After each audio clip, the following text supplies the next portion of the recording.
Welcome to the deep dive. Today we're jumping into something pretty powerful that came up in our research. It's this idea of how really, really small shifts can actually lead to, well, remarkable results. Think about this.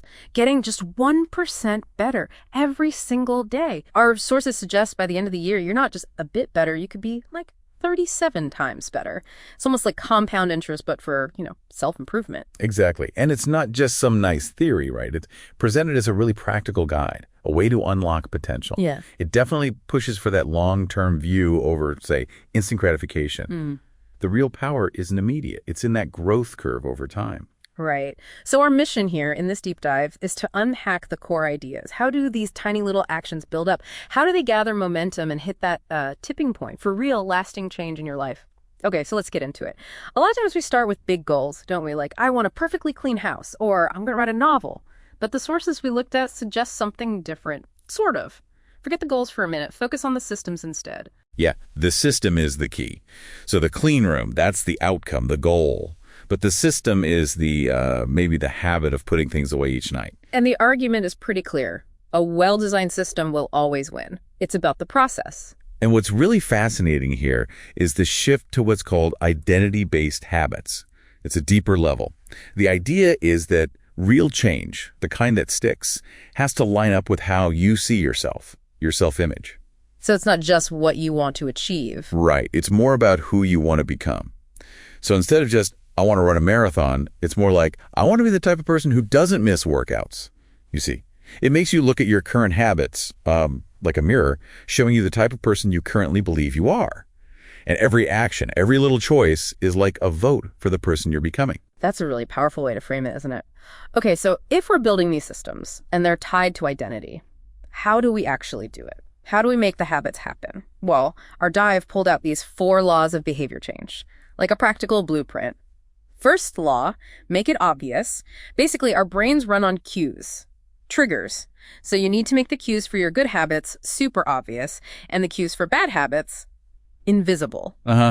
Environment design. Exactly. It's called environment design, described as the invisible hand that shapes human behavior. Simple examples like putting your vitamins right next to the coffee maker or getting the junk food out of the house entirely. And that really makes you question relying just on willpower, right? It suggests being proactive, shaping your surroundings is maybe more effective than just gritting your teeth. Okay, law number 2, make it attractive. We tend to stick with habits that feel appealing, that promise some kind of reward. This taps right into, dopamine. The brain's reward system. Yeah. And there's this great technique called temptation bundling. Oh. You pair something you want to do with something you need to do. Like maybe you only let yourself listen to your favorite podcast while you're, cleaning the bathroom. And connecting that to the bigger picture, it leverages that anticipation, but it also touches on the social aspect. Join a culture where your desired behavior is normal. If everyone around you is doing it, it just feels more attractive, more natural to join in. Makes sense. Okay, law 3, make it easy. This is all about reducing friction, making it almost effortless to start. The 2-minute rule is key here. Oh, yeah, love that one. You scale down any new habit so it takes less than 2 minutes. So instead of read every night, it's just read 1 page. Yeah. Or instead of go for a 3-mile run, it's just put on my running shoes. The whole point is just mastering the art of showing up, getting started. It's like a little psychological trick, isn't it? It bypasses that initial resistance, that procrastination hump. It makes starting so small, so non-threatening that you just do it. It tackles that inertia. And the final one, law 4, make it satisfying. We need some kind of immediate reward to keep going because, let's face it, a lot of good habits have delayed benefits. Right. The payoff can be way down the road. So you need to find a way to feel good now. Things like tracking and visualization help here, like using a habit tracker. Seeing that streak, that visual chain of check marks, that itself is satisfying. It's immediate proof you're making progress. It really feels like you're hacking your own brain's reward system. Yeah.